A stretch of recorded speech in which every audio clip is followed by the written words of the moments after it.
Ahí ya pueden observar mi pantalla.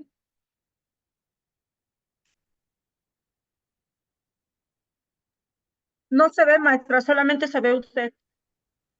Ah, ya empieza, creo. Ya ahí está. Ya. Perfecto, pues vamos a revisar el día de hoy eh, este tema que es básicamente la evolución de la administración en el sistema de salud, enfocado pues a nuestro país, ¿no? En México. Eh, pues ya todas ustedes me conocen, hemos tenido la oportunidad de compartir algunas otras unidades de aprendizaje. En este momento, la que nos asignan para poder pues preparar y para poder facilitar al grupo de la licenciatura en partería profesional, que es el de ustedes, es la de gerencia y administración en salud. Parte del material se les ha compartido, se ha cargado a la plataforma, sin embargo, pues es importante ir puntualizando algunos detalles de interés. Y bueno, todo comienza desde, como lo pueden ustedes visualizar en la imagen, desde el nacimiento de la agricultura, dice ahí, cuando el hombre que lleva en su momento una vida sedentaria, este, y además de organización en cuanto a las actividades, divide sus tareas en función a los ciclos agrícolas en la ganadería, ¿no? Desde entonces es que se generaban estos procesos administrativos. Aparte de eso, también se daba lo que es la división en, pues por lo menos dos clases sociales, ¿no? La clase dominante y la clase dominada. Y pues eso era lo que se implementaba en ese momento. Ahora se traduce a lo que viene siendo el capital humano, con el que cuentan algunas instituciones de salud y algunas otras empresas de algunas otras áreas, donde se habla pues de recursos humanos, en este caso gerentes y recursos humanos operativos, ¿verdad? En su momento, pues era distinto, clase dominante, clase dominada y algunos otros conceptos que pues se manejan. Si nos vamos a los cuadros que voy a presentarles a continuación, donde se establecen los siglos, ¿no? Y donde tenemos algunos antecedentes en esa tabla descriptiva, se dice que desde el siglo XII al siglo XV, pues todas las civilizaciones precortesianas se caracterizaban por precisamente estas actividades agrícolas y pues desarrollaban prácticas en lo que era la atención médica tradicional y la promoción a la salud. Se hace conciencia de los problemas de salud principales en la población aborigen por ahí del siglo XVI y XVIII, ¿sí? A través del resultado del mestizaje entre la población indígena y los españoles. Para el año de 1567, este personaje, Pedro Farfán, fue el primer doctor en medicina egresado de la Universidad de México y quien hizo pues algunas aportaciones relevantes a la cuestión administrativa. Para 1570, Francisco Bravo Orsúnezi escribe una obra denominada Medicina llamada en Opera Medicinalis. Continuando pues, con la evolución, tenemos que existieron diferentes escuelas en relación a la administración o a la gerencia. Teníamos escuelas en administración científica, escuelas clásicas en administración de relaciones humanas, neoclásicas, que se enfocaban en dos líneas. Una era la teoría de la burocracia y la otra era la administración por objetivos, abreviado APO. Se tenía también la teoría general de los sistemas, la teoría de la medición cuantitativa, matemática incluso, y se acompañaba de lo que era el desarrollo organizacional. Se tenía una escuela neohumano-relacionismo, ahí se implementaban algunas teorías, la teoría de X y Y y las teorías de los dos factores de Herzberg, ¿no? Otros puntos interesantes es que para entonces, con la utilización de la máquina de vapor, esto en Inglaterra, desde lo que vendría siendo el año 1700, inicia la revolución industrial, lo que propicia algunos avances administrativos en cuanto al surgimiento de fábricas, y con estas pues se lograron llevar estos procesos a la especialización en cuanto a las actividades y funciones, a la fabricación en serie, se empezaron a implementar horarios de trabajo por las necesidades y las demandas. las jornadas extenuantes hasta de 14 horas diarias y la jerarquización de actividades incluso. Entonces, desde entonces ya se pues manejaban estas estrategias administrativas. Siguiendo con la historia o la evolución de la administración para el siglo XVII y XVIII, en la medicina aborigen, dice ahí, de las culturas, tanto la maya, náhuatl y zapoteca, se aceptaba, pero se imponía la medicina española con bases en la medicina universal.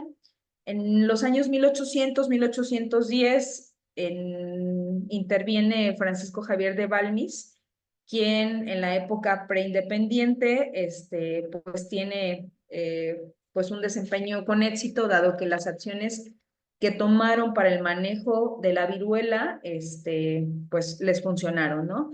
En 1846 resalta el Consejo Superior de Salubridad, pero a pesar de ello, pues no se consigue asumir la tarea de brindar la atención médica a toda la población. ¿Por qué? Porque en ese momento estaban siendo invadidos por militares en los Estados Unidos y Francia.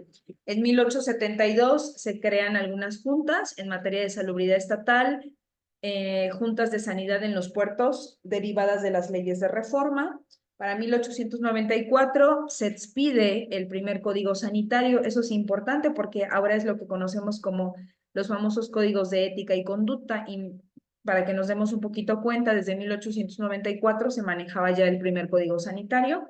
En 1899 entra en vigor una ley de beneficencia privada en el distrito y territorios federales para promover y vigilar los establecimientos de salud. Para 1917 se empieza a hablar de artículos de la Constitución Política, en este caso se refleja Querétaro, quienes contaban con un organismo de salubridad general de la República a los poderes nacionales y crean lo que vendría siendo el Departamento de Salubridad y el Consejo de Salubridad General. En el año de 1900, ponemos esta imagen, este ingeniero norteamericano, Frederick y Taylor, iniciaron el estudio de los tiempos y los movimientos, lo que les condicionó mayor eficiencia en el trabajo y una mayor productividad, que es lo que muchas veces se busca en las instituciones. Y Taylor define las bases de la administración. Entonces, este personaje es muy importante porque derivado de eso es reconocido como el padre de la administración científica. Siguiendo con esta evolución, para 1934 tenemos algunos otros datos interesantes. Entra en vigor la Ley de la Coordinación y Cooperación de los Servicios de Salubridad. En 1937 se crea la Secretaría de Asistencia, la cual se fusiona para 1943 con algunos departamentos de salubridad, quienes pues están facultados para organizar, administrar, dirigir y controlar la prestación de los servicios.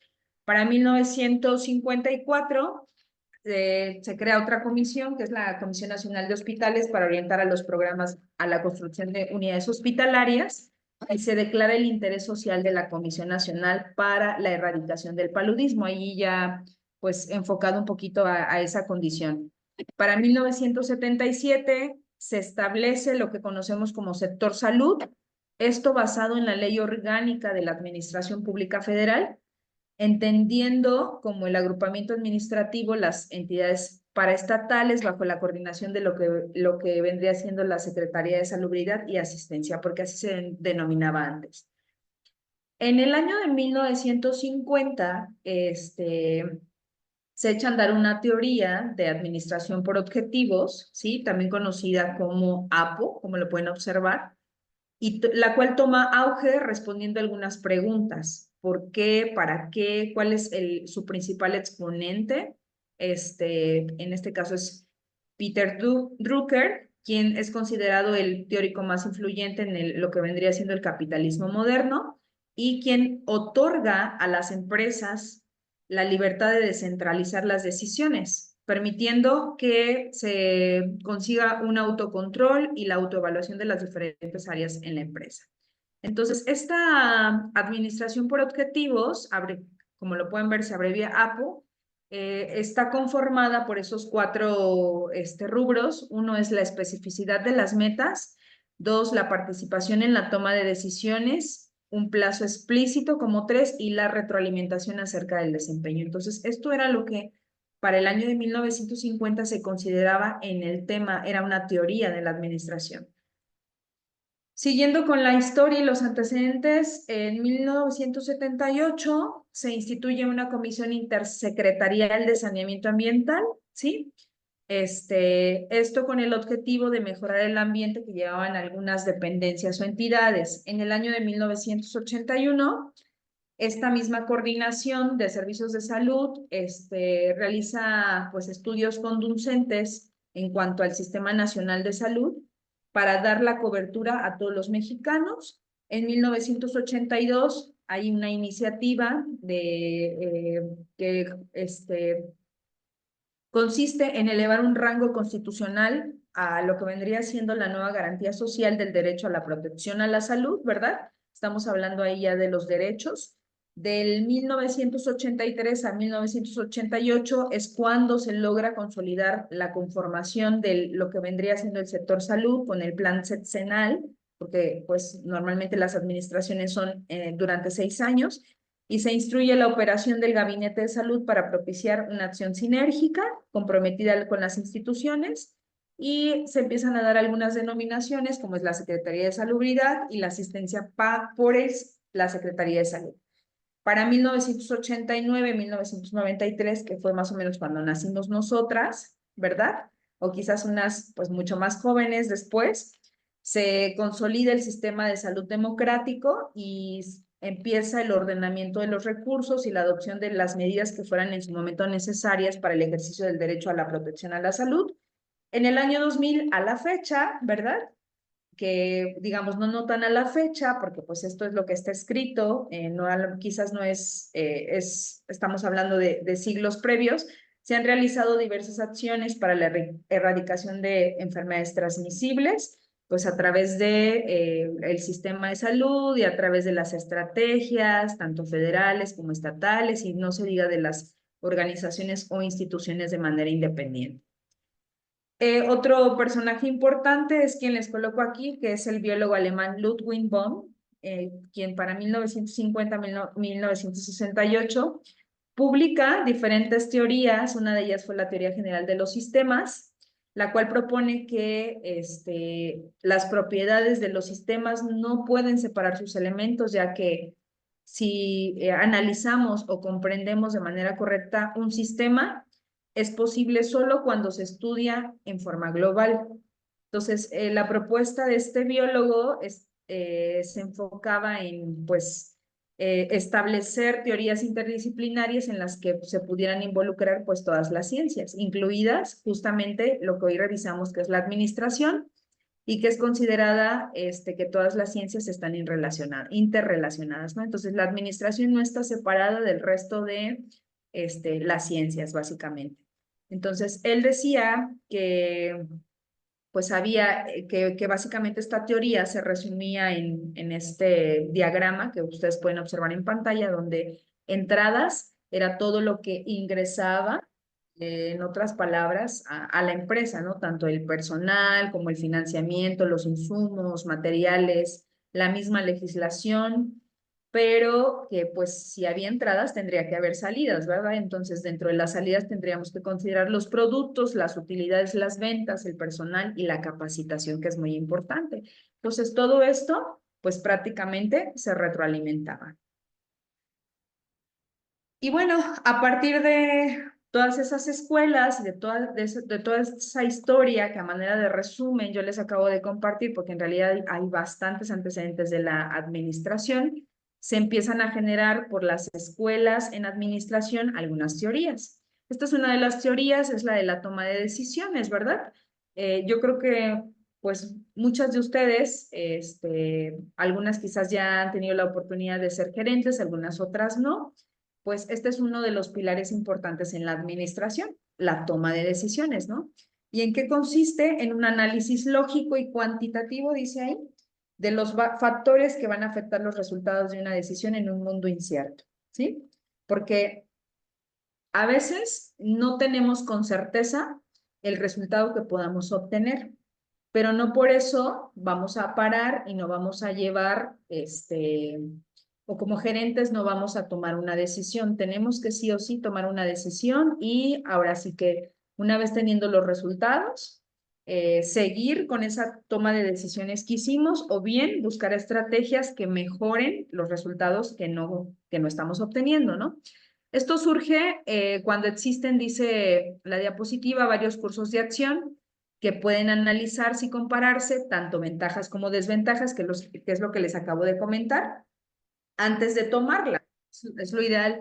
La toma de decisiones definitivamente vendría siendo un proceso durante el cual nosotros como profesionales de la salud debemos elegir entre dos o más alternativas, ¿verdad? Porque siempre tenemos un plan A, tenemos un plan B, porque si no nos funciona el A, tenemos que echar a andar el B, y si el A y B no nos funciona, pues vamos por el C, y seguimos hasta agotar todos los recursos que humanamente posible podamos agotar. Entonces, este es un proceso que conlleva pues mucha responsabilidad para los administradores, que no precisamente tienen que ser médicos dentro de una institución de salud, ¿verdad? Pueden ser enfermeras, pueden ser psicólogos, pueden ser químicos. Eso ya dependerá de la formación académica, de las competencias y las habilidades que desarrollen en el ámbito. Entonces, es importante pues saber que sí conlleva mucha responsabilidad administrativa y pues prácticamente es dirigir una empresa, ¿no? Con todo lo que incluye. Tenemos otra teoría que es la teoría matemática.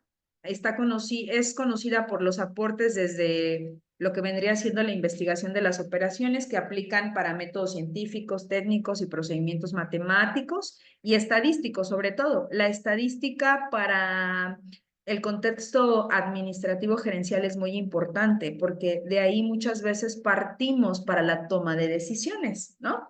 Si yo voy a solicitar un recurso, llámese humano o insumo, siempre mis inmediatos superiores o mis superiores me van a pedir una estadística o la mayoría de las veces para que yo pueda justificar esa necesidad que tiene mi empresa. Entonces, la teoría matemática, pues es algo que creo que ya no es teoría, ¿no? Que ya se aplica para poder gestionar. Tenemos, por otro lado, también el desarrollo organizacional, que considero también es otro de los puntos importantes que abordaré el día de hoy, que existe desde 1970 y que surge precisamente en respuesta a las características de los cambios continuos que van a tener las empresas. Sus creadores fueron Warren Bennis y Richard Bednar, ¿sí? Los elementos que van a conformar este desarrollo organizacional son los que podemos observar en pantalla. Viene siendo el proceso para la resolución de un problema, ¿verdad? Para que tú puedas implementar o accionar algo, casi siempre va a emerger de una problemática, ¿no? Proceso de renovación, la administración participativa, el desarrollo y fortalecimiento de equipos, en inglés es empowerment, y la investigación-acción. En el proceso de la resolución de problemas, lo que vamos a implementar son aquellos métodos por las empresas para que logremos enfrentar las amenazas y oportunidades que se presentan en ese ámbito y superar los puntos muertos, dice ahí. Y no sé a ustedes, pero a mí esto me suena al famoso FODA que realizamos, ¿no? Para poder proyectar e implementar estrategias que nos puedan funcionar. Ustedes saben que el FODA es un documento que utilizamos para plasmar las fortalezas, las áreas de oportunidad, las debilidades que tenemos en nuestra micro, macro empresa y nos está faltando las amenazas, ¿no? Entonces, fíjense, desde 1970 ya se consideraba, pero se consideraba como un proceso para la resolución de problemas. No se hablaba aún de FODA, ahora ya lo conocemos como FODA, ¿no? El proceso de renovación son las maneras que los gerentes tienen que adaptar en el proceso de resolución de problemas, ¿sí? La intención aquí, pues, es mejorar, implementar estrategias para mejorar, para renovar. La administración participativa, pues, es importante porque ahí no solo está inmerso el gerente, ahí también está inmerso el empleado, ¿no? O la parte operativa. El desarrollo y el fortalecimiento de equipos con enfoque participativo es aquel donde tú vas a permitir la participación o la actuación de todo el equipo para la toma de decisiones. Y la investigación-acción es lo que nosotros implementamos para poder llegar a un diagnóstico y con esto, pues, generar un plan que nos ayude al cambio, ¿no? La investigación permite muchas veces conocer los aspectos que pues aquejan o que en ese momento se están presentando en la empresa y que te van a permitir de cierta manera mejorarlos y o bien te van a dar las vías para poder lograr el objetivo.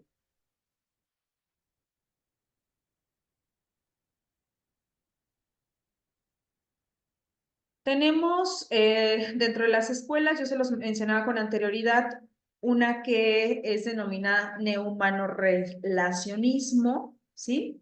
Que consiste en una o que va a estar caracterizada o la vamos a poder identificar esta escuela por esta pirámide de Maslow, dice ahí, donde tenemos que tener, pues de cierta manera, en equilibrio estos apartados, ¿no?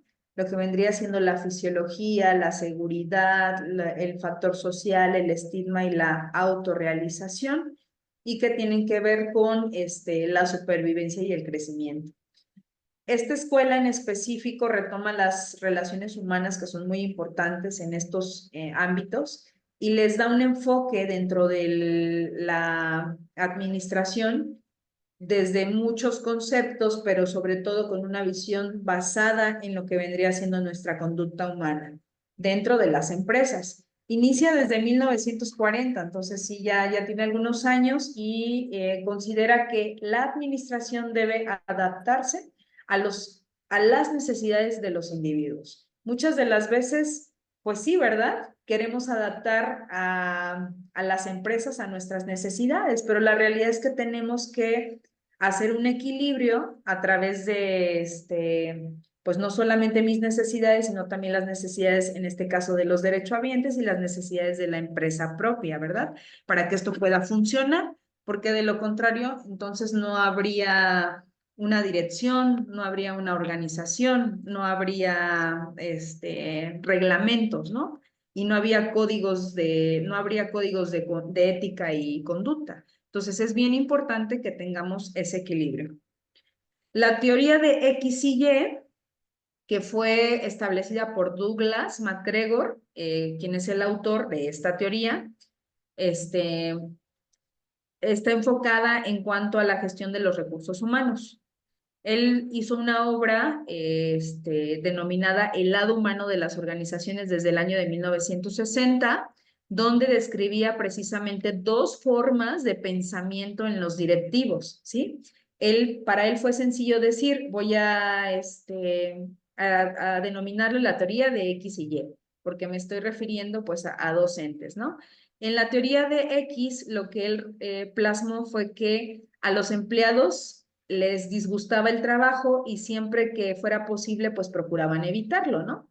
Por el contrario, en la teoría de Y, se establecía que los empleados podían considerar el trabajo tan natural como el descanso y el juego. O sea, para ellos, pues prácticamente el trabajar no les generaba ningún esfuerzo porque lo hacían pues con mucha ímpetu.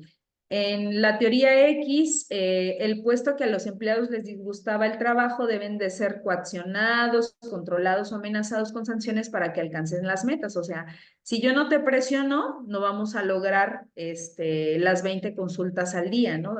Quien en ese momento desarrollaba actividades administrativas o gerenciales, pues tenía que estar tras, ¿no? Tras estos empleados. Sin embargo, en la Y, ellos ejercían su autodirección y su autocontrol y estaban muy comprometidos con los objetivos. O sea, ahí a lo mejor hasta rebasaban las metas. Quizás para mi empresa son 20 consultas al día, pero ellos lograban superar esas metas. Para los X, pues eran personajes que evitaban asumir responsabilidades y buscaban pues una dirección formal siempre que fuera posible. Por el contrario, para los Y, en promedio podían aprender o aceptar incluso y buscar asumir responsabilidades. Si no las tenían, se las adjudicaban, vaya, ¿no?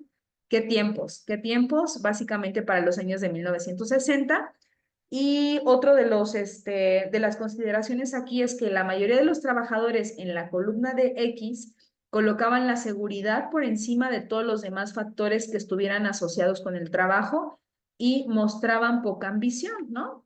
O sea, si les decían, te podemos pagar más si te quedas una jornada laboral de 8 horas, ¿sí? Pero vas a salir muy tarde y a lo mejor no hay transporte. Entonces, para ellos, pues eso era inseguro. Entonces, preferían trabajar menos horas aunque les pagaran menos. Por eso es que no tenían como que esa ambición o quizás a lo mejor hasta esa necesidad, ¿no? De trabajar horas extraordinarias para lograrlo.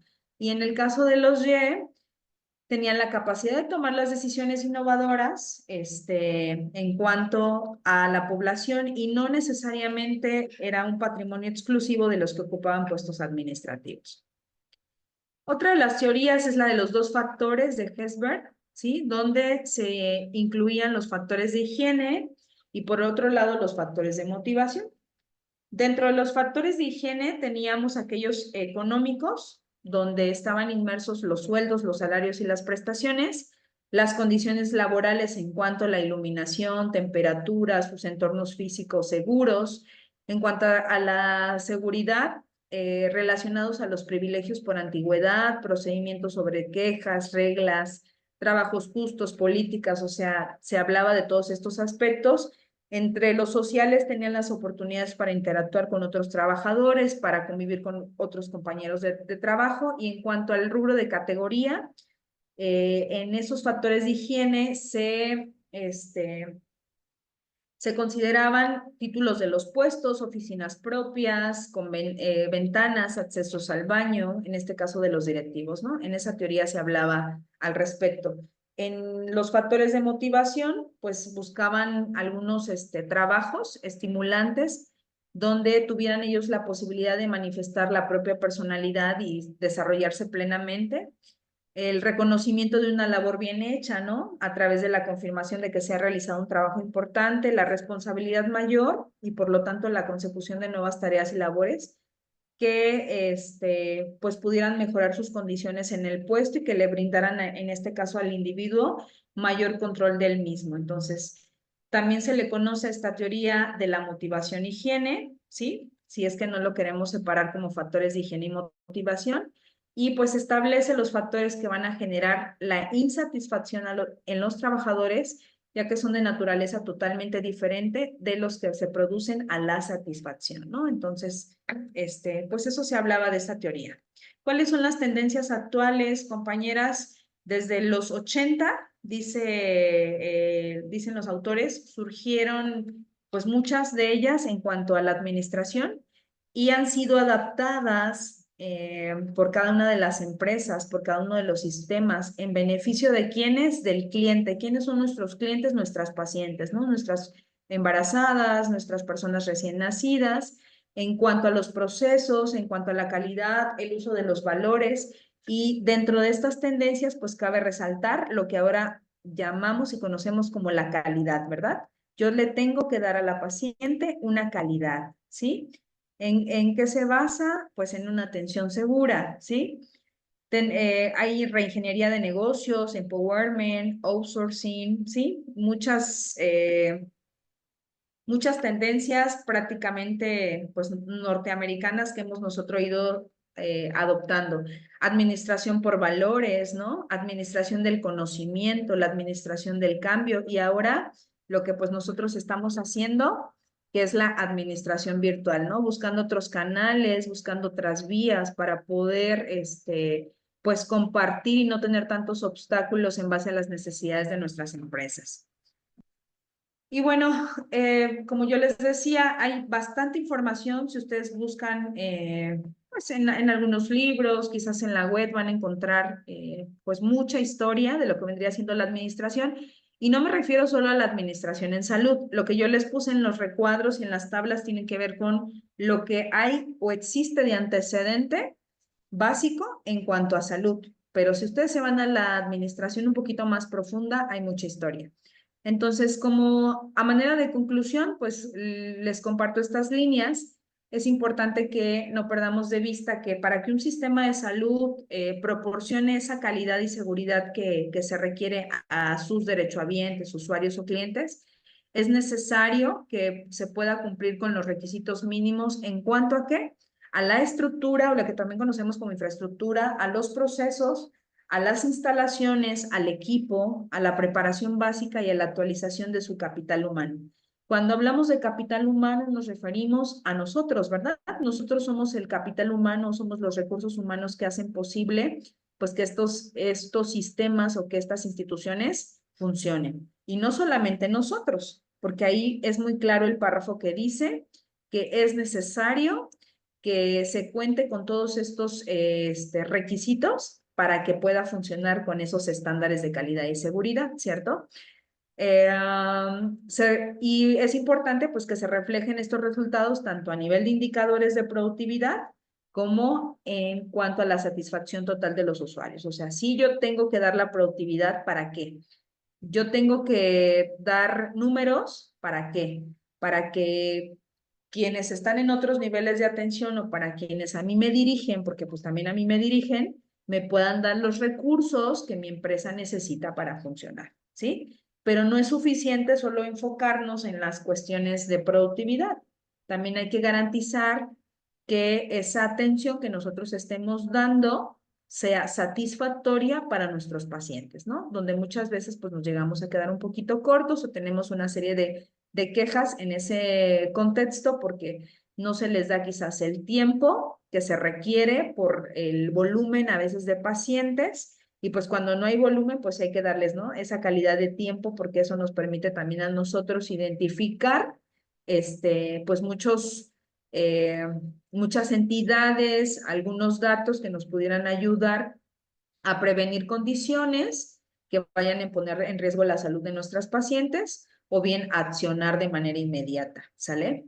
Entonces, para cumplir con todas esas demandas que la población nos exige, se requiere importantemente el desarrollo y la implementación de programas en cada uno de los sistemas de salud, los cuales definitivamente tienen que estar administrados de una manera eficiente para que sea posible el logro de los objetivos y metas dentro de nuestras empresas. Entonces, hoy en día es muy importante que hagamos uso, como acaba el texto, de todos los recursos, métodos y técnicas en cuanto a la administración para poder dirigir nuestros sistemas de salud con esas dos variables importantes, ¿no? Una es la eficiencia y otra es la eficacia, y si ustedes le van sumando, pues bueno, podemos agregar más, ¿no?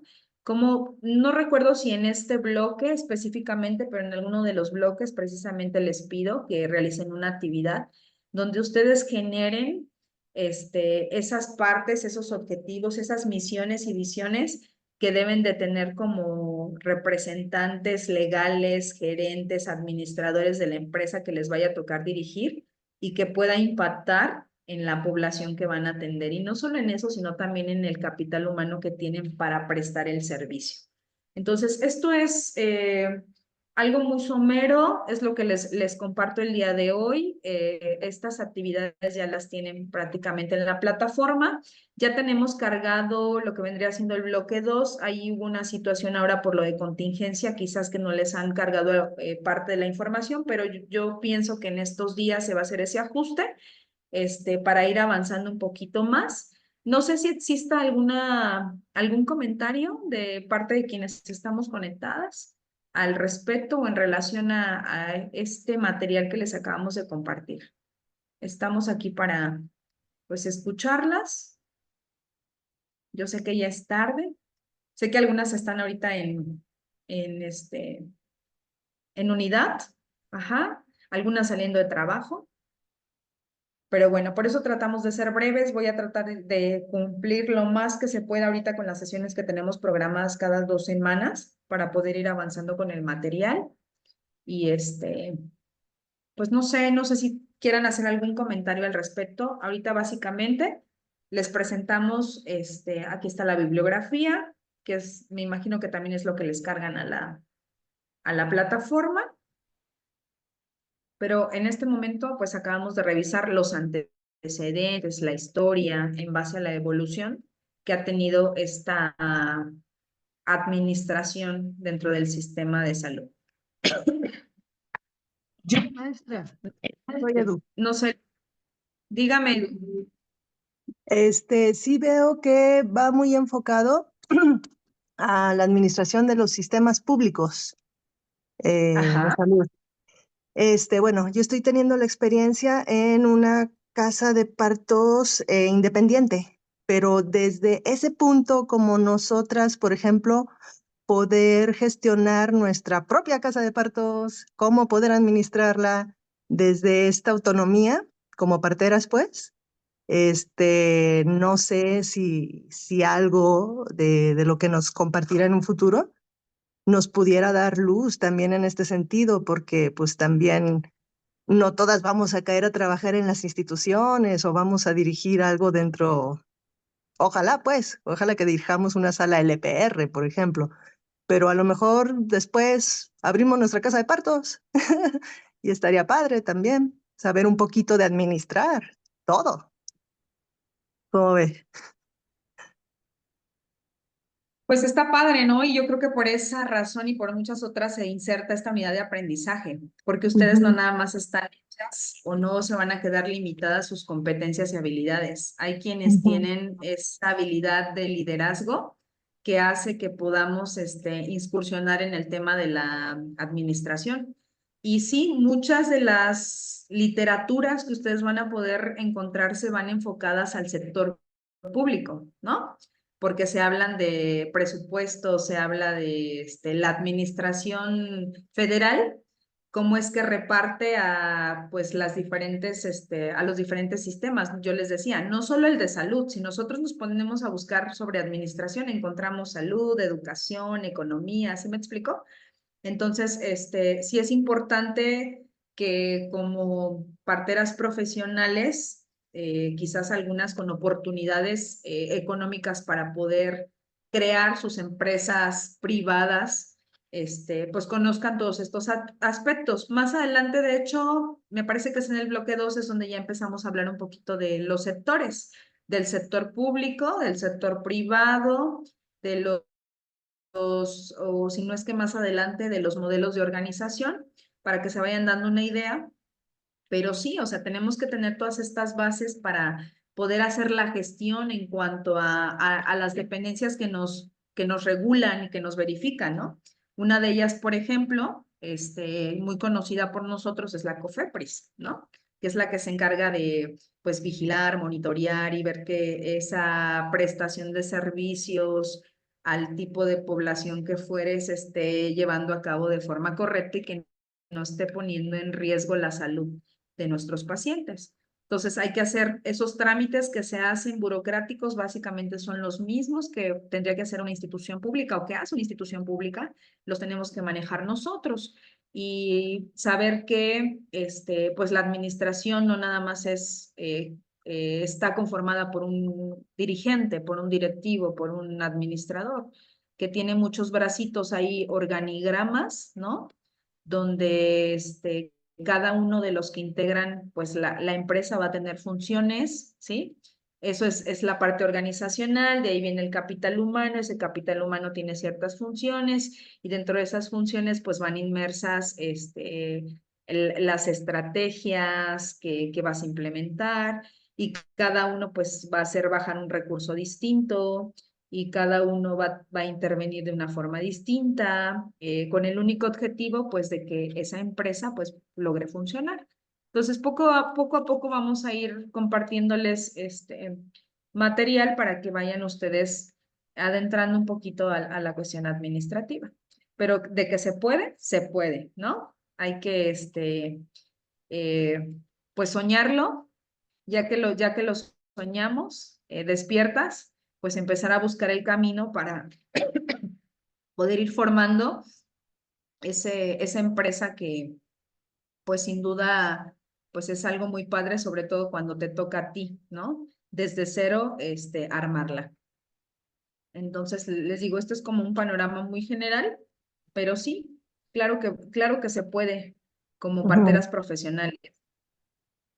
Sí, y sobre todo ahora con este proyecto de norma que también habla sobre la regulación de los espacios donde se atienden partos. O sea, y definitivamente tendremos que entrarle también para estar en línea. De hecho, eso que acabas de mencionar es muy importante, ¿verdad? Para todo hay Ujú. que tener bien claro nuestro marco normativo, ¿sí? Sí. Hay que tener bien clara nuestra pirámide de Kelsen, que nos va a ir dando la pauta de cómo nosotros vamos a poder sustentar ese espacio que vamos a aperturar y que en un determinado momento, si nos supervisan, pues lo vamos a seguir sustentando y respaldando porque está hecho, está formado desde la infraestructura, desde los recursos humanos, desde los insumos y el tipo de servicios que prestas en relación a nuestras normas, nuestras guías, los lineamientos vigentes. O sea, eso no lo tenemos que perder de vista, porque todo lo que se escribe, pues lleva ese enfoque o lleva ese respaldo, ¿no? Ujú. Gracias. Así es. No sé si alguien más tenga alguna aportación que hacer o alguna pregunta.